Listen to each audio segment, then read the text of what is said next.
Hey folks, Colin Gray from the Australian Rock Show YouTube channel and also Vicious Kitten Records here with you today. And Friday afternoon I said I'd get in the habit of doing more regular videos and video reviews.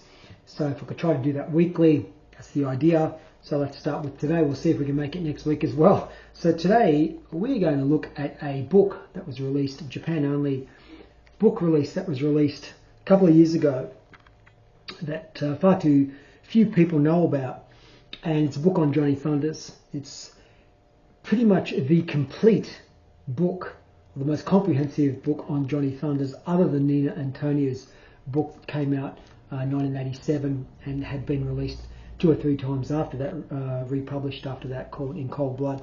So this is Johnny Thunders, the complete works, the Art of Cosa Nostra, and it's put together by a guy called Hiroshi Nakagome from Japan, and Hiroshi has really done an amazing job with this book, and I'll talk a little bit more about Hiroshi when I get to it. So when it says it's the complete works of Johnny Thunders, it really is. It's incredibly comprehensive, and I'll go through the book in some of its contents to show you exactly what I mean. So again, if you're even just new to discovering Thunders music, or you've been around like a lot of us for many years, it's almost the essential accompaniment to all the music, because what this book basically is, 80% of it is a discography in both color and black and white, and it has some interviews as well, which we'll talk about. So what's interesting is that in the last few years, there's been a whole bunch of other books that have come out on, well, I suppose Danny Garcia put a book out on Thunders as well to complement his movie, and which was basically interviews that were included for the movie were in Danny Garcia's book. But also Sylvain from the New York Dolls had a book out called No Bones and Ice Cream. Stranded in the Jungle by Kurt Weiss, the Jerry Nolan book, has also been released, and Walter Lure has also had a book released as well about his life in rock and roll particularly. And not to mention the other book of Nina Antonia's about Thunders, which was the New York Dolls book called In Too Much Too Soon, which again has also had a couple of iterations. So it's going to be a little bit difficult to sort of try to show you what's in this book, but I will try, and I'll talk about some of the things through it. So to start with, there is number one, all the text is in Japanese. So you either get Google Translate, or you work with it, or you just enjoy it as a picture book, because again, you know, it's so complete that you can just, like the old days when you used to buy Record Collector magazine, you would read through it just for the images and the completeness. What's really interesting, and I'll try to show some of these things. If we get to chapter 2, talks about memorabilia. And what this really is memorabilia from Thunder's tours of Japan from 85 to 91. So there's all sorts of ticket stubs, and there is button badges and all sorts of stuff that Hiroshi had gathered from those sort of tours, memorabilia. This page, there's newspaper articles from around the world, from different newspaper publications from the 23rd of April 1991. For those who remember, that date was the date, of course, that Thunders passed away, and he's reprinted some of these. It's really cool. What's interesting to me and to others as well is this section has the works of Freddy Lyns. Okay.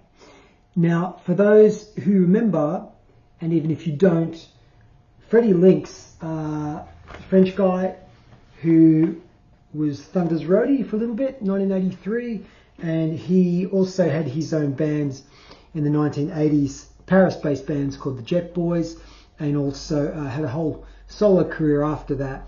And Freddie released, as well as releasing his own product and his own records, also had his own label and his own zine. So what this is, he released, I'll just take this obi off in case I don't break it, don't want to do that. So he released 14 of these fanzines, which you can see, all about thunders and all with a different theme. And talk about a labour of love. They were absolutely amazing. All my stuff, or a lot of my stuff, is in boxes. I'd grab some out and I'd show you, but I'll try to do that another time. Some of them also came with limited edition records, which he also released. So, you know, these also occasionally appear on, turn up on eBay, so you've got to really be pretty vigilant to check those out. But that in itself is pretty amazing and worthwhile getting, including, yeah, so just some more of those sort of things that Freddy had released, the great Freddy Lyns. Okay, so the discography itself starts there, and as I said, the discography is comprising about 80% of the book, and my God, it is absolutely comprehensive, all going right back to the start. So it has all these original record releases, first of all, going back to the days before the New York Dolls. So Thunder's first thing with The Rain at 7-inch. Okay, and then Actress, The Birth of the New York Dolls, all the stuff that came out on ROIR Records, all the early doll stuff, you know, the Mercer Street sessions, all this stuff people might be familiar with. So it goes through and it has all of these things. So if you're a completist, you know, it's pretty cool. It goes through all the way, all the Dolls releases, all the different variant country releases, different pressings, going right up through the Japanese releases as well. Australian release there, Rock Legends, a compilation, all the cassette releases as well, red paint and leather, all sorts of cool stuff, and you know, picture discs, and then into all the Heartbreaker stuff as well. And what's really cool is it doesn't matter what version you have of different things.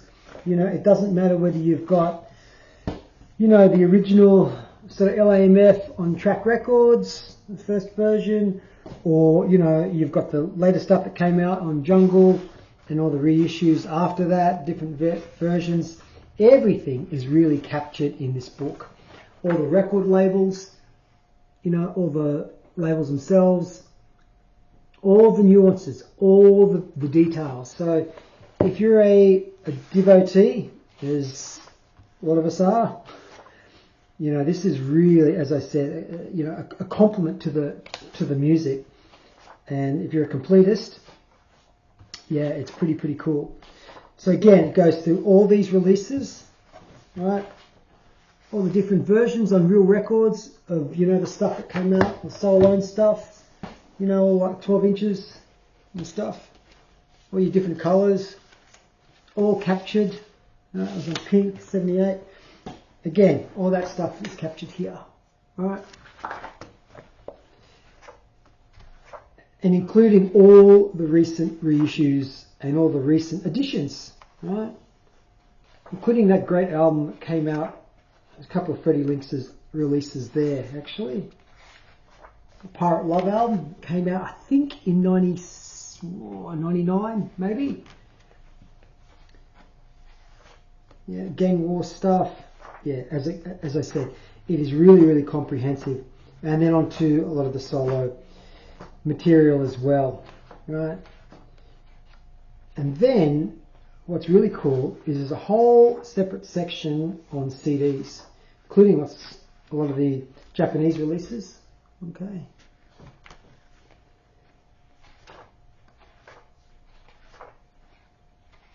Yep, Japanese compact discs, of which there were many releases. And also, what's cool at the end of this chapter is it's actually got a whole lot of other. So it's got all the foreign releases as well, all the different versions of, you know, things like In Cold Blood and Copycats, Que Sera, Sera, all the different releases. So if you're a completist and you've got all these, you can check them off. So there's also a really cool interview there with Nina Antonia. And it's got all compilation albums as well. There's even a section on DVDs and all the different videos that have come out. Not just the movies, Dead or Alive, the original one from '84, who can remember that? And also Who's Been Talking, Mona and Me, the Thunders Kane and Nolan live album. The movie Looking for Johnny. There's all that sort of stuff in here. There's also an interview, as I said, with Nina Antonia, and she talks about all her sort of releases. And there's also a really good interview with Johnny. It's 3 or 4 interviews from 86 with Glenn Matlock and Johnny, 88 and 91. All those interviews conducted by Hiroshi Nakagome. And also the one from 91 with Stevie Klassen. As I said, you know, there's a whole chapter here by Nikki Su, Reflections on Johnny Thunders. And a lot of that sort of narrative was in his book that came out. But it's also got a lot of cool pictures and stuff. And pictures like that, right, which were taken by Nikki Su. Okay. So that alone makes it pretty cool. There's also an interview with Brian Young from Belfast. You know, it goes back to the original days of 77, 78 British punk and his knowledge and history with Thunders goes way back as well. And some of his pictures are included here as well as an interview. Some of his pictures of Nikki Su as well, and also Thunders. Interview with Walter Lua, okay, by Hiroshi from, when was that, 2019, so fairly recent. Interview with Paddy Paladin, okay. Of course, the Copycats album from Snatch, all sorts of stuff as well.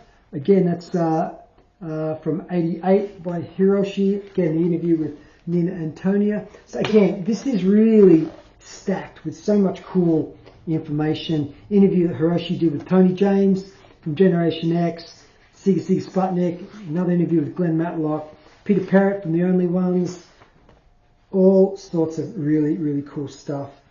Some stuff. And what I really like is this part. It says who's around Johnny Thunders. Okay, so there's you know, spin-off to like the family tree kind of stuff. You know, it talks about Speedy Keen and Jamie Heath, Tony James, Lee Black Childers, Alison Gordy. Hang on a sec, I had something there from talking about Alison Gordy when I was fishing stuff out. I found a card from Alison Gordy from 1990 something. Yeah, Alison released a great solo album, worthwhile searching down if you can get it as well. And again, all sorts of really, really cool stuff in this book. So there's also an afterwards as well by Hiroshi. And also, I can't forget Kadoi the Heartbreak, who also had a lot to do with putting together this book, which really is a work of art. And as I said, it's around 230 pages. I will put a link up to where you can email Hiroshi about it. He may still have copies, but it's also distributed fairly wide and far. You can certainly get it on different retailers and things in Japan. And again, you know, you are buying something that has taken hours and hours and hours of research, as anyone who's ever done any kind of project will know, to produce something that's fairly, not just a good work, but comprehensive, and being a completist. You know, you have to take your hat off to these two guys, particularly Hiroshi, for all that he's done, because it really is a magnificent and piece of work that is well worth checking out. It's Hiroshi The Gold N there. Right. It's been around the Japanese punk scene for a long time.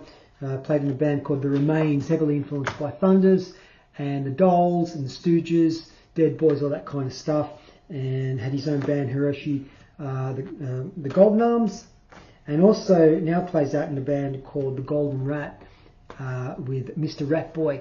and they have an album out at the moment on Vicious Kitten Records that you can check out. I'll put a link to that as well, which is called We Got a Right. Came out last year. Folks, that's about it. I just wanted to spend a little bit of time talking about this amazing book. And if you haven't got it, doesn't matter if you're just a new fan to Thunders, or you go way back. This book is indispensable. Yeah, so that's about it. Thanks for watching. I'll be back next Friday with hopefully something else to talk about, and we'll see you later. Thank you.